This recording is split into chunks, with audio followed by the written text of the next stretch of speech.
No one stopped for the small boy by the fountain in Volunteer Park, his tiny shoulders shaking with silent sobs, his dark blue coat unbuttoned despite the biting Seattle wind.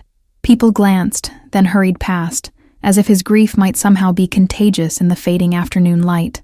Catherine Hayes paused mid-stride, her waitress uniform partially visible beneath her worn beige coat, the book bag slung over her shoulder heavy with Russian literature classics.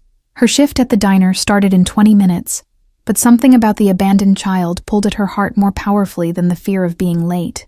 The boy couldn't be more than 5, with dark curls dampened by mist, his face flushed and tear-streaked as he stared hopelessly at the rippling water.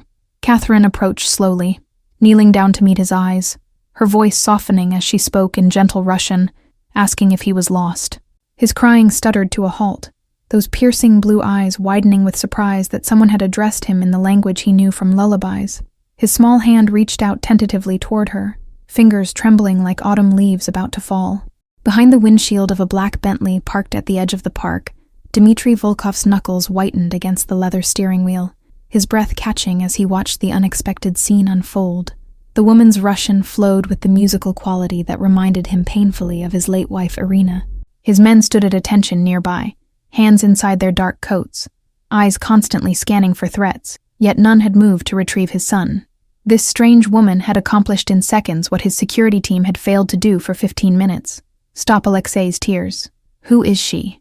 Dmitri whispered, not expecting an answer from his stone-faced driver, his accent thickening with emotion as he watched his son tentatively reach for the stranger's outstretched hand.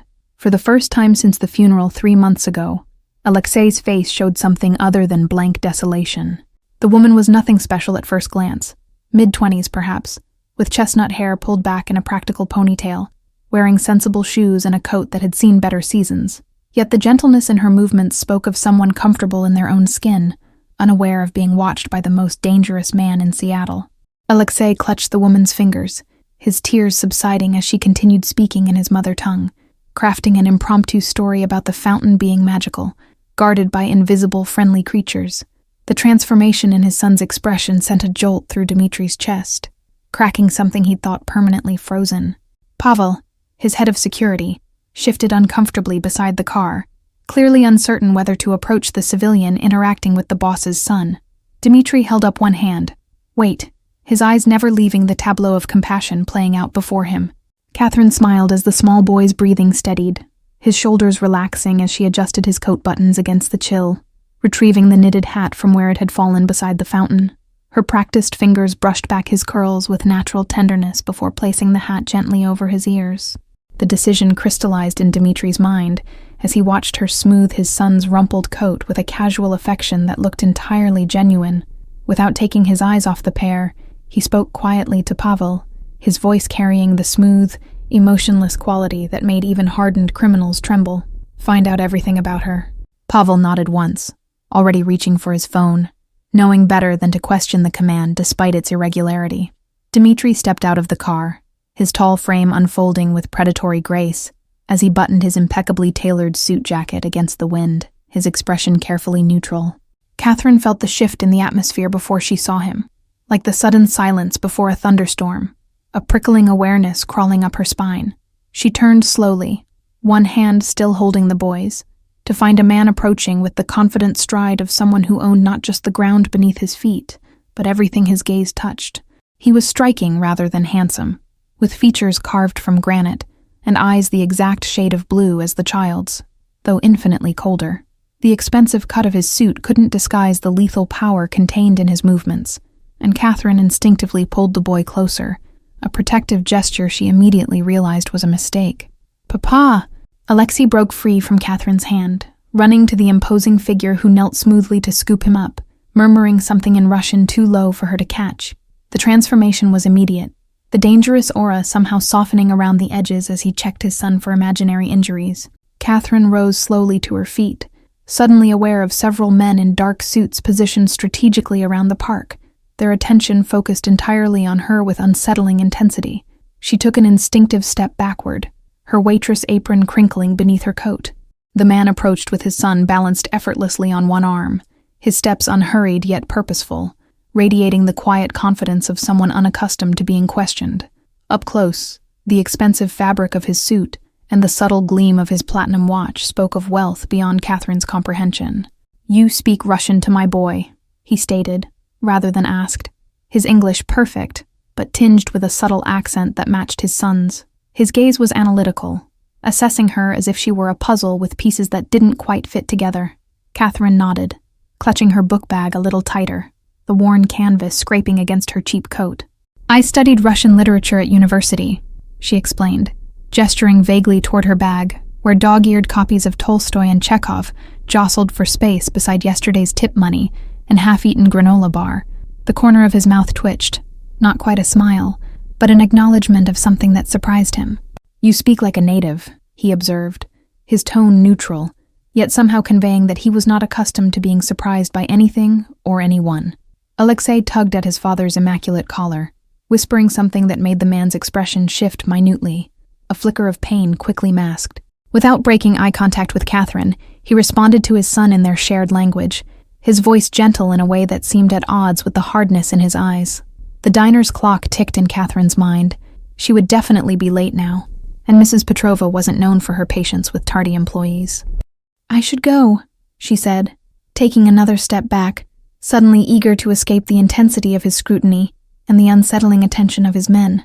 "Your name," he said, the words somewhere between a request and a command, as he shifted his son to his other arm with casual strength. The little boy watched her with open curiosity now, his earlier tears forgotten in the mystery of this woman who spoke his mother's language. Catherine hesitated, then straightened her spine, refusing to be intimidated despite the warning bells clanging in her mind.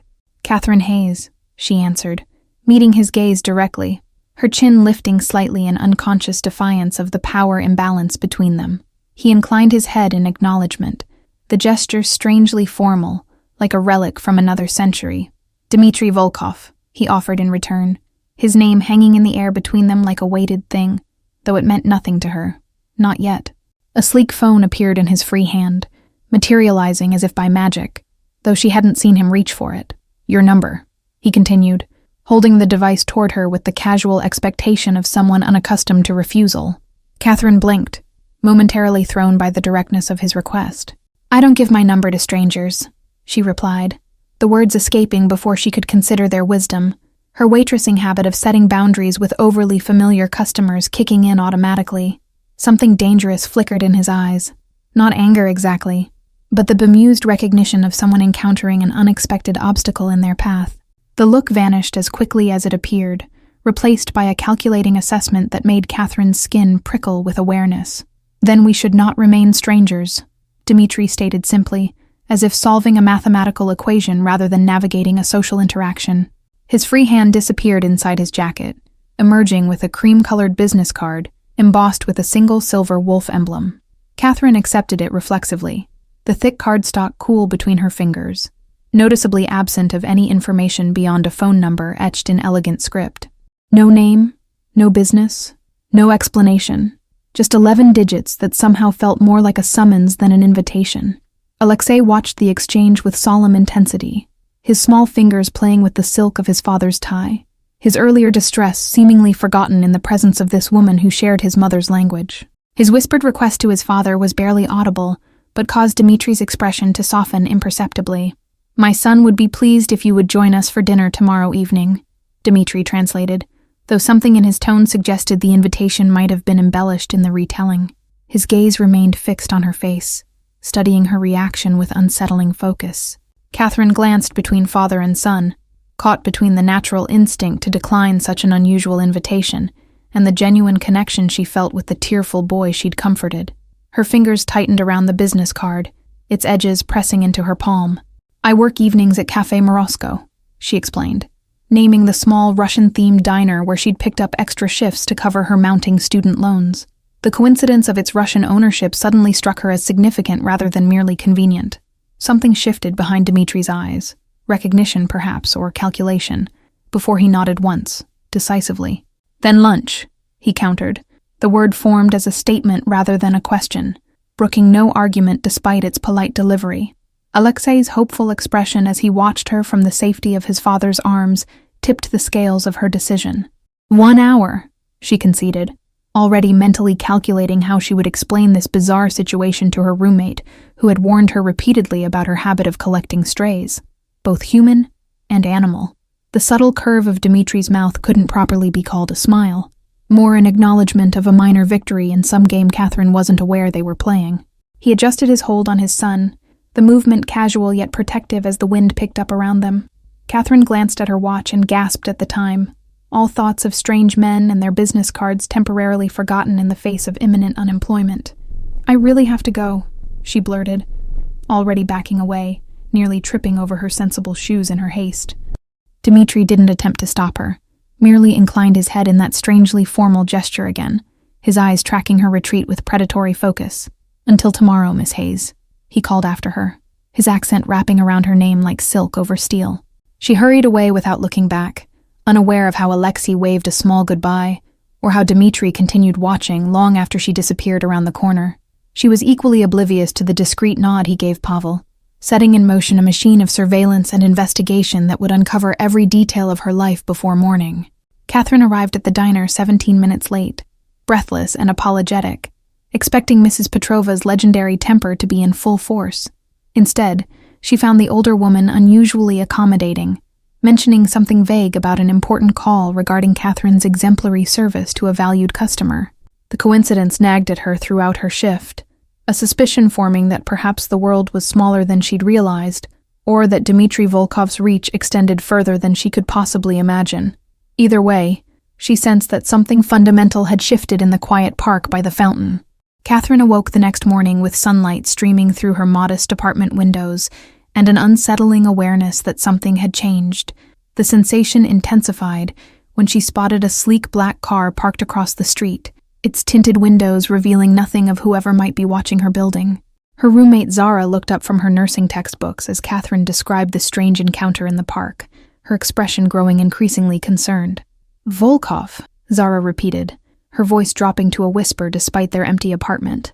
"As in the shipping magnate who supposedly runs half the criminal enterprises on the West Coast." Catherine laughed nervously, dismissing Zara's dramatic assessment as she prepared for her morning literature tutoring session at the community center. Surely the well-dressed man with the sad-eyed child couldn't be the crime lord featured in occasional newspaper articles about suspected trafficking and money laundering. The community center buzzed with its usual morning activity, elderly Russian immigrants gathering for their weekly cultural meeting, where Catherine volunteered teaching English. Mrs. Baronova, the center's director, pulled her aside with unusual urgency, eyes darting nervously around the room. "Someone made a very large donation this morning," she whispered, pressing a check into Catherine's hand for the literacy program she'd been struggling to fund. The amount made Catherine's eyes widen. $50,000, signed with a now familiar wolf emblem instead of a name. The coincidence felt too precise to be accidental, raising questions about how Dimmitri had discovered her volunteer work overnight. More disturbing was how effortlessly he'd inserted himself into yet another aspect of her carefully constructed life, using wealth to create an obligation she hadn't asked for. Her phone chimed with a text from an unknown number as she was leaving the center. Car waiting outside. No signature, no explanation. Just the implicit assumption of compliance that made her bristle despite the flutter of curiosity in her stomach. A different black car idled at the curb, the driver standing beside the rear door with the patient stillness of someone accustomed to waiting. He nodded respectfully when she approached, opening the door to reveal leather seats and the subtle scent of expensive cologne. Catherine hesitated, one foot on the curb, suddenly aware of how little she knew about the man she was meeting. Zara's words echoed in her mind, along with every crime show warning about getting into cars with strangers, regardless of how well-tailored their suits or how sad their children's eyes. The driver remained impassive, neither encouraging nor discouraging her decision, his professional demeanor giving nothing away. After a moment's deliberation, Catherine slid into the back seat, telling herself she was simply honoring a lunch commitment rather than stepping into a world she didn't understand. The restaurant was not what she expected. Not some exclusive establishment downtown, but a small, authentic Russian cafe tucked away in a quiet neighborhood, its windows steamed with the comforting aromas of borscht and freshly baked black bread. The elderly woman who owned it greeted Dimmitri with obvious deference, leading them to a private corner booth. Alexei's face lit up when he spotted Catherine, his small frame wriggling with excitement as he abandoned his coloring book to scoot closer to her on the bench seat. The transformation from the tearful child in the park to this animated boy chattering in rapid Russian about his morning puzzles was remarkable. Dimmitri watched their interaction with that same intense focus, saying little as Catherine engaged effortlessly with his son, drawing out smiles and giggles that seemed to surprise even Alexe himself. Only someone watching very carefully would notice how Dimitri's shoulders gradually relaxed, the line of tension in his jaw softening incrementally. The elderly owner returned with steaming plates of pelmeni and blini, dishes Catherine recognized from her studies, but had rarely tasted authentically prepared. Family recipe, the woman explained with a wink that suggested some deeper connection to Dimmitri than mere restaurant patronage. When Alexe excused himself to examine the display of Russian candy by the counter, Dimitri's demeanor shifted subtly, leaning forward with the direct intensity Catherine was beginning to recognize as his natural state. "My son has not spoken so much in months," he observed quietly, his fingers absently turning his water glass in precise quarter rotations. Catherine sipped her tea, uncertain how to respond to the mixture of gratitude and calculation evident in his expression. "Children often find it easier to open up to strangers," she offered, though they both recognized that Alexei's response to her went beyond typical childhood curiosity. "You study Russian literature, work at a diner, volunteer teaching immigrants, yet live in an apartment with questionable heating and declining structural integrity," Dimmitri stated, his tone making the observation sound like evidence being presented rather than conversation. "You graduated top of your class, but declined a doctoral scholarship to care for your ailing grandmother." Catherine set down her fork with deliberate care, the implications of his thorough knowledge of her life, raising alarm bells she could no longer ignore. "You've had me investigated," she stated flatly, meeting his gaze directly despite the unease crawling up her spine. His expression remained impassive, unapologetic in the face of her discomfort. "I have a 5-year-old son who hasn't smiled in 3 months, he replied simply, as if this justified any invasion of privacy. "Until yesterday, when a stranger spoke to him in his mother's tongue." Catherine glanced toward Alexe, who was carefully selecting candies under the fond supervision of the owner, his small face serious with concentration. "What happened to his mother?" she asked softly, though she suspected the answer from the shadows that occasionally crossed the boy's expression. Dimitri's fingers stilled on his water glass, his gaze momentarily distant. "Cancer," he answered, the single word holding volumes of unspoken grief. "Irina fought for 18 months before Alexe lost her, and with her, his voice, at least in English." The revelation explained the boy's selective silence and his profound response to hearing Russian spoken with kindness. Catherine felt a surge of compassion for the child caught between worlds, between languages that now held such different emotional weights in his young mind. "I have a proposition," Dimmitri continued, his business-like tone at odds with the personal nature of their conversation. "Alexe needs someone who understands his culture, his language, and his loss. A tutor who can help bridge his worlds while his regular school placement remains on hold." Catherine blinked, processing the unexpected offer. "You want me to tutor your son?" she clarified, watching his expression carefully for hidden motives or unspoken expectations behind what seemed like a straightforward request. Dimmitri nodded once, decisive. 4 hours daily, 6 days weekly, at my home," he elaborated, naming a salary figure that made Catherine momentarily lightheaded. "The compensation includes benefits, transportation, and immediate student loan repayment." The mention of her student loans, her most pressing financial burden, confirmed that his investigation had been thorough indeed.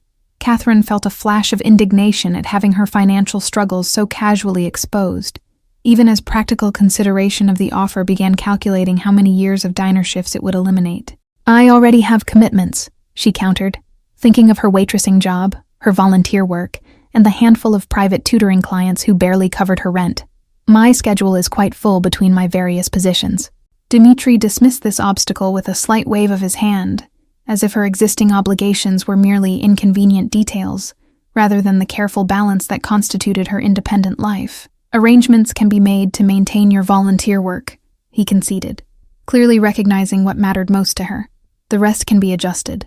Alexe returned to the table with a small paper bag of candies, his expression hopeful as he offered to share his treasures with Catherine. The simple gesture of childhood generosity contrasted sharply with the complex negotiation taking place between the adults. Catherine accepted a cherry-filled chocolate with appropriate enthusiasm, aware of Dimmitri observing their interaction with that unnervingly focused attention. "Why me?" she finally asked, voicing the question that had been circling her mind since their strange encounter in the park. "Surely there are professional tutors with more experience." "My son responds to you," Dimmitri stated with simple finality, as if this observable fact trumped all conventional hiring considerations. "He recognizes something in you that reminds him of his mother, not in appearance, but in essence." The comparison to a woman she'd never met felt strangely intimate, creating an emotional connection Catherine hadn't anticipated. She studied Dimitri's face, noting for the first time the fine lines of exhaustion around his eyes, and the almost imperceptible worry that softened his otherwise intimidating demeanor when he glanced at his son. Catherine's first day at the Volkov mansion revealed more about her new employer than any background check could have told her about him. The sprawling waterfront property sat isolated behind high walls and state-of-the-art security, yet the interior felt unexpectedly warm, filled with books, art, and musical instruments that spoke of genuine appreciation rather than showy wealth. Alexei's playroom contained carefully selected toys that encouraged imagination and learning, many imported directly from Russia to maintain his cultural connections. Catherine noticed that Dimmitri had preserved his late wife's touches throughout the home. Fresh flowers arranged in specific vases, framed photographs in every room, and handwritten notes preserved under glass on certain bookshelves. The staff moved with quiet efficiency, their respectful demeanor toward Catherine suggesting they'd been thoroughly briefed about her role and importance. Mrs. Petrova from the diner made a surprising appearance as the estate's cook, offering Catherine a conspiratorial wink that explained her suspicious lack of protest about the abrupt job resignation. Dimitri's home office remained firmly off-limits, with armed security positioned discreetly nearby whenever he conducted business behind its heavy wooden doors. Catherine pretended not to notice the constant stream of serious-faced men who arrived for brief, intense meetings, their conversations falling silent whenever she passed by. Alexe flourished under Catherine's gentle guidance, his English slowly returning as they built trust through shared stories and games conducted in both languages. He spoke often of his mother, recounting memories that sometimes made Catherine wonder if Dimmitri was listening from nearby doorways, his presence a palpable weight even when he wasn't visible. On rainy afternoons, they would sit in the library with steaming mugs of hot chocolate while Catherine read Russian fairy tales. Alexe nestled against her side in a way that felt increasingly natural. These peaceful moments contrasted sharply with the occasional tense phone calls that would summon Dimmitri away at odd hours, his expression hardening into something dangerous that reminded Catherine of exactly who employed her. The incident with the broken vase occurred 3 weeks into her employment. A priceless family heirloom shattered when Alexe accidentally knocked it over during an enthusiastic demonstration of his new dinosaur walk. The boy froze in terror, his small body trembling as he stared at the ceramic shards scattered across the polished floor. Catherine reacted instinctively, pulling Alexe into her arms before he could step on broken pieces, whispering reassurances that accidents happen and precious things sometimes break. She was still holding him when Dimmitri appeared in the doorway, his expression unreadable as he surveyed the destruction of what Catherine later learned had been his wife's favorite possession. Instead of the anger Alexe clearly expected, Dimmitri knelt slowly beside them, gathering a few ceramic fragments in his palm with surprising gentleness. "Your mother broke this same vase when she was pregnant with you," he told his wide-eyed son, a small smile softening his features. "She said you were already dancing inside her." The revelation transformed the moment from potential crisis to shared memory, allowing Alexe to release his breath in a shuddering sigh as he leaned trustingly against Catherine's shoulder. Dimmitri met her eyes over his son's head, something vulnerable and grateful in his gaze before his usual guarded expression returned.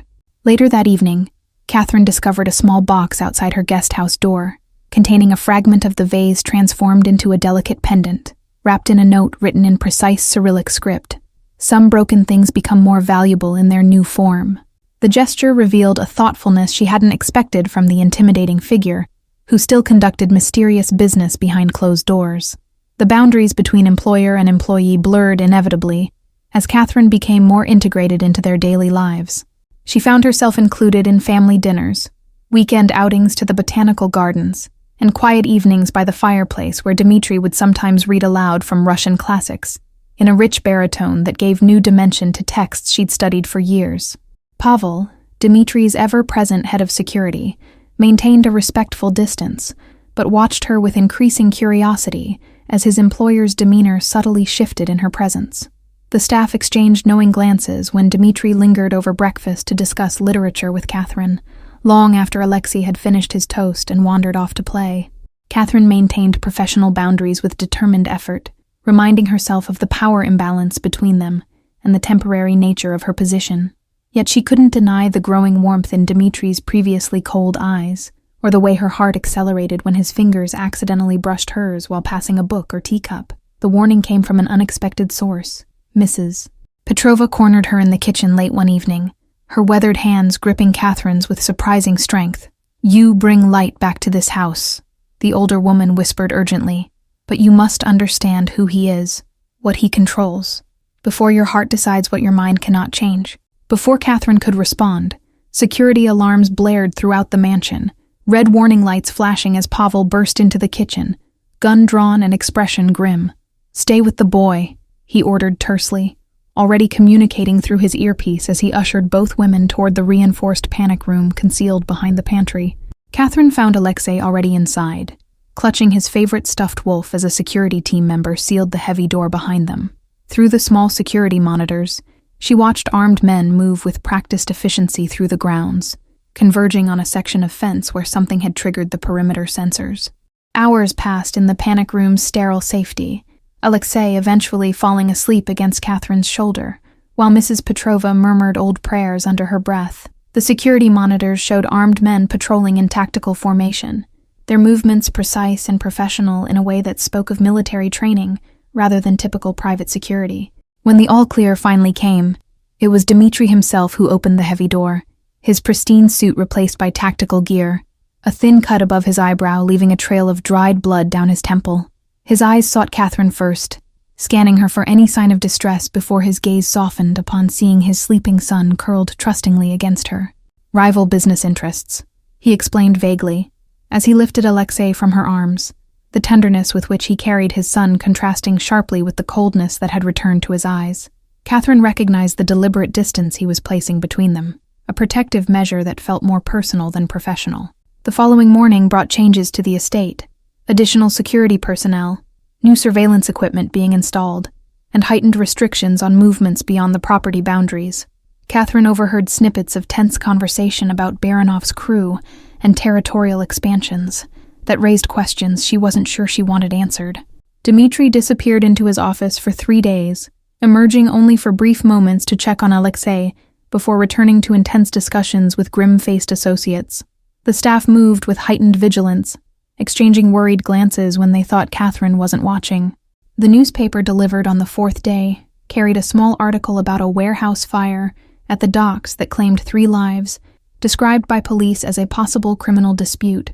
Catherine's hands trembled as she folded the paper away before Alexe could see it, a cold certainty forming about Dimitri's prolonged absence and the fresh bruising on Pavel's knuckles when he returned to the estate that evening. Alexe sensed the tension despite everyone's efforts to shield him, becoming clingy and reverting to speaking exclusively Russian. During their reading session that afternoon, he suddenly asked in his mother tongue if the bad men were coming back, his small fingers clutching his wolf toy with white-knuckled intensity.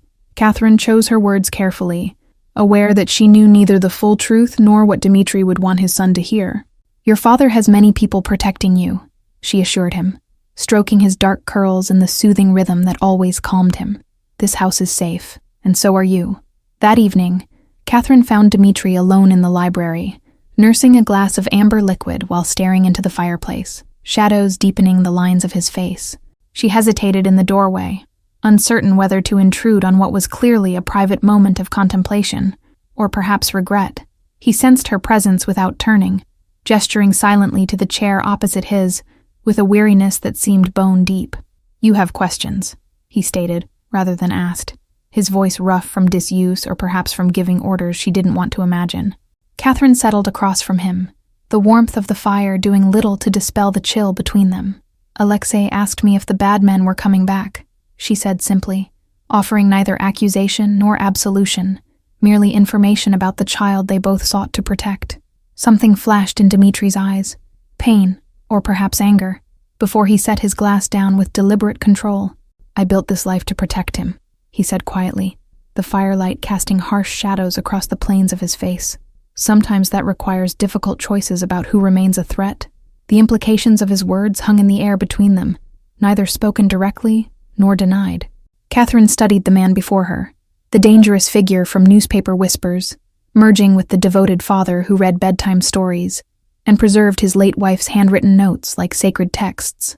"I should leave," Catherine whispered, though the thought of abandoning Alexe when he needed stability most made her heart constrict painfully. The ethical boundaries she'd once believed immutable seemed increasingly blurred by the genuine affection she felt for the child, and the complex emotions stirring whenever his father's gaze lingered on her face. Dimmitri leaned forward, the movement bringing him into the firelight that revealed unexpected vulnerability beneath his controlled exterior. "If you go, he loses someone else he loves," he said simply, the words carrying no manipulation or threat, merely a father's concern for his son's emotional well-being. Catherine's decision to stay came with self-imposed boundaries, focusing exclusively on Alexe's education, while maintaining professional distance from Dimmitri, whose business activities she deliberately avoided questioning. The strategy worked for exactly 2 weeks before reality shattered her carefully constructed compartmentalization. The invitation to Alexe's 6th birthday celebration arrived via embossed card rather than verbal reminder, the formality signaling something significant about the event. Catherine discovered that the small family gathering Dimmitri had mentioned would actually include several dozen guests, including business associates and their families. Mrs. Petrova helped Catherine select an appropriate dress from the boutique delivery that arrived mysteriously at her door, the older woman's knowing eyes suggesting this level of attention from Dimmitri held meaning beyond mere employer consideration. The midnight blue silk felt foreign against Catherine's skin, accustomed to practical cotton and sensible wool sweaters. Dimitri's expression when she entered the main house confirmed Mrs. Petrova's unspoken assessment, his conversation halting mid-sentence as his eyes tracked her movement across the room, something unguarded and appreciative flashing across his features before his usual composed mask returned. The intensity of his gaze sent warmth blooming across her skin, despite her determination to maintain emotional distance. The party guests represented a curious mix of legitimate business figures, political connections, and individuals whose careful scanning of exits and concealed bulges beneath tailored jackets suggested less reputable associations. Catherine focused on Alexe, who proudly introduced her to everyone as "my Catherine," with possessive affection that earned indulgent smiles from even the most intimidating attendees. She was supervising the children's craft table when the commotion began, raised voices at the entryway, followed by Pavel's urgent stride toward Dimmitri, who immediately signaled his security team with subtle hand movements that sent them converging protectively around Alexe. The birthday guests parted as a man Catherine recognized from newspaper photographs entered, flanked by bodyguards. Gregory Baronov, Dimitri's chief rival in both legitimate shipping and rumored criminal enterprises. "Even you wouldn't bring violence to a child's celebration," Dimmitri stated coldly, positioning himself between the newcomer and the room where Alexe remained oblivious, happily showing his new telescope to his friends.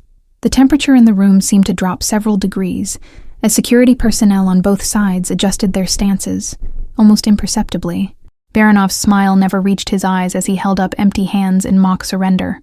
"I come bearing gifts, and congratulations only," he replied smoothly, though the predatory assessment with which he scanned the room suggested more calculating intentions beneath his apparent civility. Catherine felt someone gently but firmly guiding her toward the children's room. "Mrs. Petrova," her expression grave as she whispered, "stay with the little ones until this passes." The older woman's urgency conveyed volumes about potential dangers that might unfold in the main hall, despite the presence of children and civilian guests. Through the partially open door, Catherine could hear the two men exchanging words that sounded polite on the surface, but carried unmistakable undercurrents of threat and counter-threat. The conversation shifted to Russian, becoming more heated until Baranov's voice carried clearly. "Your weakness for family makes you vulnerable, Volkov. First your wife, now this American woman hovering around your son." The sudden silence that followed felt dangerous in its intensity, broken finally by Dimitri's voice, so cold and controlled it barely resembled the man who read bedtime stories and discussed literature over morning coffee. "Mention either of them again, and no power in this city will protect you from what follows." Catherine's heart hammered against her ribs, the implications of being specifically mentioned by Dimitri's enemy sending cold fear crawling up her spine. She forced herself to focus on the children, maintaining a calm facade while guiding them into a circle game that moved them further from the door and potential danger. When Dimmitri entered the room 30 minutes later, his composed expression betrayed nothing of the confrontation, though the tight set of his shoulders spoke volumes to Catherine's increasingly attuned awareness of his moods. He joined the children's activities with apparent ease, though his eyes frequently swept the room with vigilant attention. That night, after the guests had departed and Alexe had fallen asleep surrounded by new toys, Catherine found Dimmitri on the terrace, his silhouette stark against the moonlit water of Puget Sound. She approached quietly, offering the glass of vodka Mrs. Petrova had pressed into her hand with whispered instructions to take this to him. He needs it. He threatened you, Dimmitri stated without preamble, accepting the glass without turning, his voice holding the same dangerous edge she'd heard during the confrontation. Baronov identified you as someone he paused, seemingly searching for appropriate terminology, as someone of value to this household. Catherine joined him at the railing, the night breeze carrying the scent of salt water and impending rain across the manicured grounds. I heard, she admitted, watching his profile tighten at her confirmation. Should I be afraid? Dimmitri turned to face her fully, moonlight highlighting the stark angles of his face and the intensity in his eyes that had become increasingly difficult to dismiss as merely professional concern. Not while I draw breath, he answered with simple finality, a vow rather than reassurance. The implications of his statement hung between them, not just protection, but something deeper, more personal than employer responsibility. Catherine studied him in the dim light, recognizing that somewhere between comforting a crying boy in the park and standing beside his father in potential danger, she had crossed invisible boundaries she'd once believed inviolable. I should leave Seattle, she suggested pragmatically, though the thought of abandoning Alexe and Dimmitri created an unexpected ache in her chest. My presence puts both you and Alexe at risk if I'm being used to target your vulnerabilities. Dimitri's hand covered hers on the railing, his touch surprisingly gentle for someone capable of the cold fury she'd witnessed earlier. Running solves nothing, he stated with the confidence of someone who had likely faced similar decisions before. It merely changes the terrain of the battlefield. The undeniable truth hung between them. Her life had irrevocably changed the moment she knelt beside a crying boy and spoke to him in his mother's language. Whatever path she chose now carried consequences that extended far beyond her previous existence of diner shifts and literature classes. Catherine awakened before dawn to find Pavel standing outside her guest house door, his expression grim as he handed her a sealed envelope. Security footage from the property perimeter, he explained tersely. The boss thought you should see this before making any decisions. The photographs inside showed men in unmarked cars conducting surveillance of the estate entrance, with telephoto lens images clearly showing Catherine during her morning walks with Alexe. More disturbing were shots taken near her old apartment building and the community center where she'd volunteered, evidence that Baronov had been monitoring her movements even before the birthday party confrontation. Dimmitri found her in the library an hour later. The photographs spread across the table as she tried to process their implications.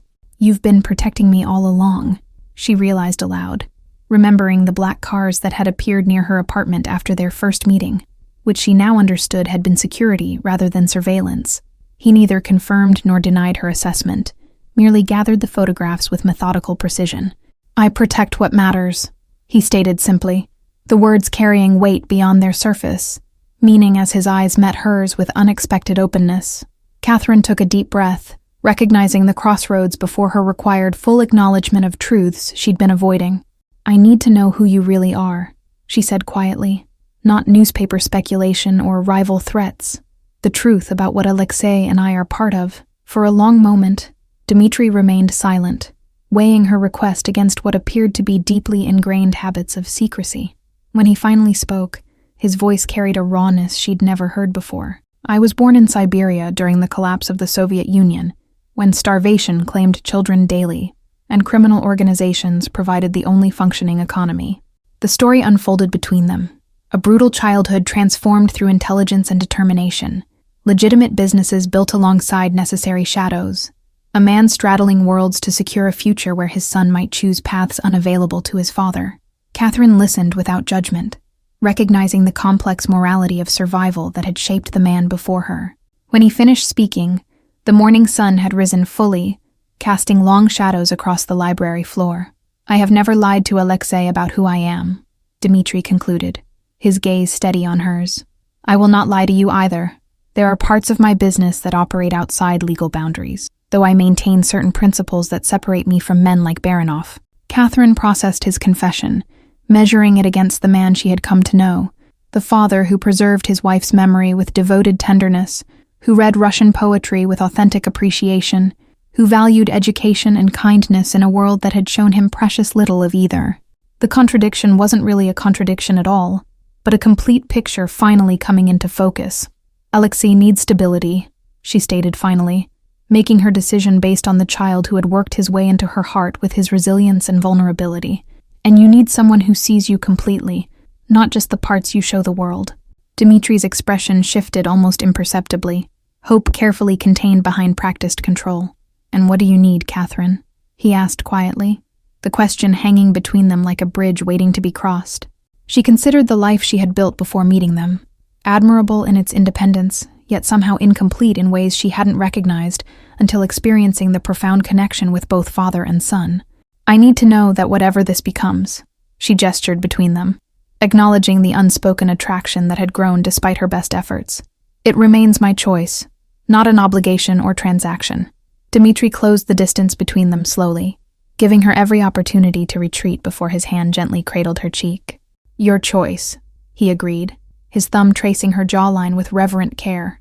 Always your choice. The kiss that followed felt inevitable, not a beginning but a recognition of something that had been building since a tearful boy responded to her Russian whispers in a quiet park.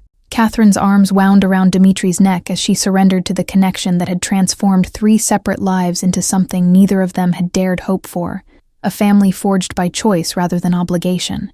Later that evening, as they sat together watching Alexe demonstrate his new telescope in the garden, Dimitri's arm resting comfortably around her shoulders, Catherine realized that sometimes the most unlikely beginnings led to the most perfect endings. A whispered comfort to a crying child had somehow created the foundation for something beautiful and unexpected, proof that even in the darkest circumstances, a single act of kindness could illuminate a path toward love. Thank you all for following this story to its end. If you enjoyed it, please let me know in the comments where you're watching from. Don't forget to like, subscribe, and share this video with someone who appreciates a good love story with unexpected twists. Your support means everything and helps me continue bringing these stories to life for you each week.